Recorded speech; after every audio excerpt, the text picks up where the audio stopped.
అందుకే పత్రికారు అంటారు, సహనమే ప్రగతి.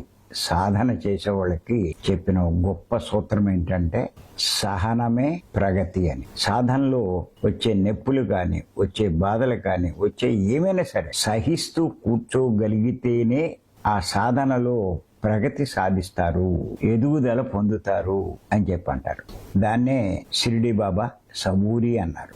తప్పనిసరి అంటే మన బతుకంతలాగా సహిస్తూ ఉండవలసిందేనా?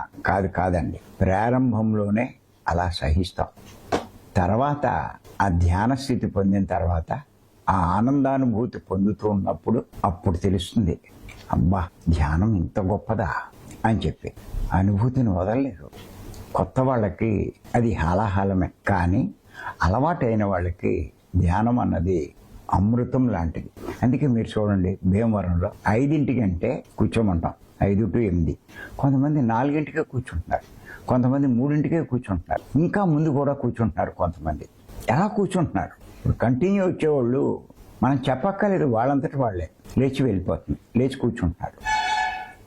నెలలు కాదు, సంవత్సరాల నుంచి కూడా కంటిన్యూ భీమవరం వచ్చేవాళ్ళు ఉన్నారు. ఇప్పుడు మీరు గమనిస్తే నిజంగా అది హాలాహలం లాంటిది అవుతే, ఇంత కష్టమైనది అవుతే ఎందుకు వస్తారండి? దండం పెట్టేస్తారు.